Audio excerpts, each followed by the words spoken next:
क्या बताएं, ये सारे हवा में बात होती है ना। और देखने का चीज ये होते हैं कि ममता बनर्जी की पार्टी इतना दिन से उनका हवा देते रही। जब ये हाथ से निकलने की स्थिति पैदा हो गई, जहां बंगाल के राज्यपाल सब खुद अरेस्ट करने की नसीहत दे रहे हैं, तो ममता बनर्जी को ये लगी कि ये हाथ से भी निकलने वाले हैं, इसका बुरा असर हो सकते। तो इसीलिए वो जो करती है वही किए, यूज करो और थ्रो करो, यूज एंड थ्रो। नहीं तो ये हुमायूं कबीर को, ये ममता बनर्जी मुझे हराने के लिए एक दंगा फैलाने की साजिश किए थे। और दंगा होने के बाद यही व्यक्ति ने मीडिया में आकर खुलकर ये डराते रहे कि मुर्शिदाबाद को 70% मुसलमान है, 30% हिंदू है, अगर हम चाहे तो सारे हिंदू को मार के गंगा नदी में बहा सकते हैं। उस समय ममता बनर्जी निंदा नहीं की, आपत्ति नहीं जताई, बल्कि चुनाव आयोग ने आपत्ति जताई और इसके संज्ञान में लिए थे। तो इतने दिनों से बाबरी चल रहे हैं, बाबरी मस्जिद। ममता बनर्जी आज तक कोई टिप्पणी नहीं की, हाँ या ना कुछ नहीं कही। लेकिन जब उनको लगे कि हाथ से निकलने वाला है, तो लिपापोती करने की कोशिश किए गए। लिपापोती कैसे? वो अभी ये कह रही है कि ये सस्पेंड, बर्खास्त नहीं, पिछले कई दफे इनको सस्पेंड किए गए थे, फिर पुनर्बहाल भी हो गए थे। तो बहाली होने में भी समय नहीं लगते जब तक मुख्यमंत्री जी जैसी बहुरूपी पॉलिटिशियन बंगाल की सत्ता में रहेंगे। तो इसका कोई मायना ना कांग्रेस पार्टी की और साथ साथ ना हमारे डिस्ट्रिक्ट की कोई आम लोगों की, इसका कोई मायना नहीं रहते। ये होते हैं सिंपली मीडिया ब्लोटेड लीडर बने गए। ये लीडर मीडिया ने बनाए और मीडिया दो तीन दिन के बाद मीडिया हट जाएगी, आपसे आप वो गिर जाएगी।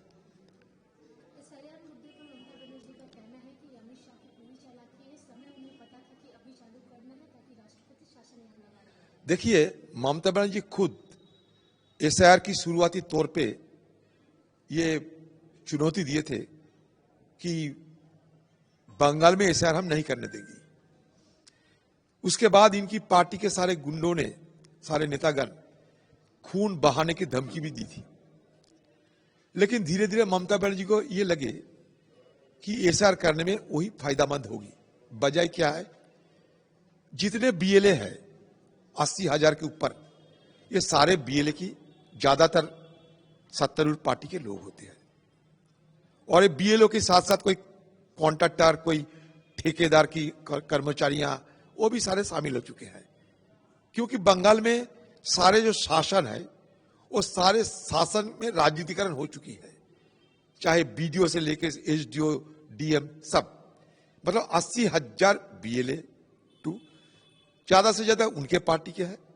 3,353 एआरओ, एईआरओ उनके आदेश बन के चलेगी। क्योंकि शुरुआती तौर पे उन्होंने धमकी दी रखी कि अगर बंगाल में एसआईआर करते समय कुछ उल्टा सीधा कोई करे, कोई ऑफिसर, तो एसआईआर खत्म होने के बाद मैं सत्ता पे रहूंगा, उनको ठिकाना लगा दूंगा। तो उसके बाद और धमकी आने की बाद उनकी हिसाब के मुताबिक काम बनने लगे, मतदाता सूची होते रही। इसलिए कहीं की जगह कहते हैं कि 20-25 साल में किसी का मौत भी नहीं हुई है। ये जादूगरी चल रही है।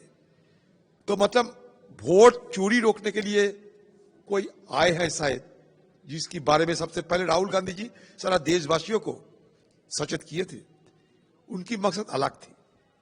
लेकिन बंगाल में वोट चोरी नहीं, यह वोट डकाती होते हैं। चुनाव ही करने नहीं देते, वोट डालने के लिए किसी को जाने नहीं देते अगर उनको लगे तो यहां वोट चोरी नहीं, वोट डकाती होते हैं। और अभी देखिए बीएलए को लेकर, मतलब एसआईआर को लेकर ममता बनर्जी अभी खुशी खुशी दिख रही है, क्योंकि उनको कम बन गई।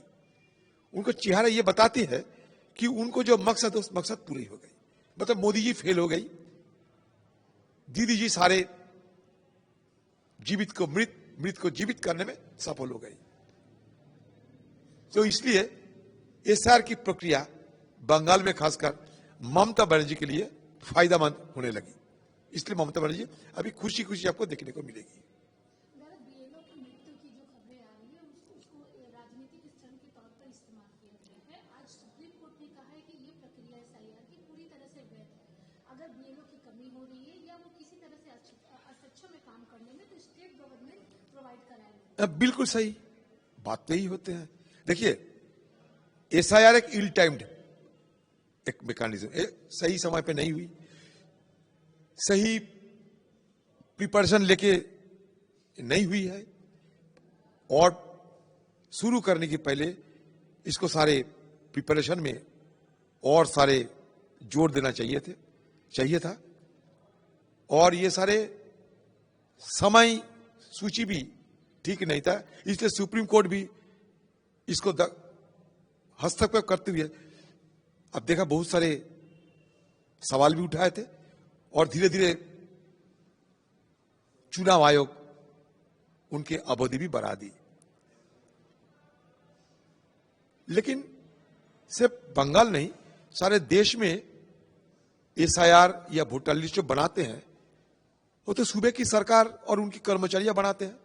इसलिए ये मान के चलिए आप, बिहार में एसआईआर हुई तो लाभ हुई बीजेपी को, जेडीयू को, क्योंकि सत्ता उनके पास थे।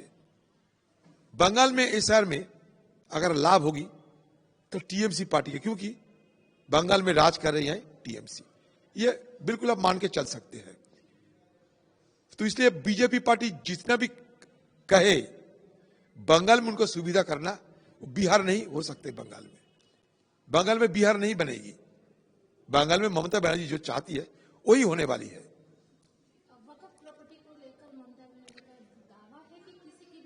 वो और एक चालाकी है, क्योंकि बंगाल में सबसे पहले मैं ये बात रखना चाहते हैं, सारे हिंदुस्तान में सबसे ज्यादा वक्फ प्रॉपर्टी, वक्फ की संपत्तियां बंगाल में है। वो भी 2006-7 साल की हिसाब के मुताबिक 1,48,253। बार बार हम गुहार लगाते आए हैं कि जितने सारे वक्फ संपत्तियां हैं इनका सूची निकाला जाए, एक श्वेत पत्र प्रकाश किया जाए, क्योंकि लोगों को पता चले कितना वक्फ संपत्ति है। क्योंकि बंगाल में खुलेआम वक्फ प्रॉपर्टी लूट होते हैं। आज सबसे बड़ी मुश्किल ये हो रहा है मुसलमान समाज की कि बहुत सारे ऐसा मस्जिद कहिए, दरगाह कहिए, कब्रिस्तान कहिए, ये मुसलमान समाज के लोग अपने धार्मिक भावनाओं से देते हैं, कमेटी बनाते हैं, मैनेजमेंट तय करते हैं, बहुत सारे संस्था तैयार करते हैं, और ये सारे संपत्तियां वहां डाल देते हैं। और ये सूबे की सरकार क्या कर रही है? खतियान 1 के मुताबिक सारे की पंजीकरण कर रहे हैं। खतियान 1 की पंजीकरण की मतलब ये होते हैं कि ये संपत्ति अगर किसी दूसरे के पास रहे, वो समाज को देना भी चाहे, वो सीधे सरकार के घर में आ जाएगी, वेस्टेड प्रॉपर्टी के रूप से, मतलब सरकार की लैंड के रूप से।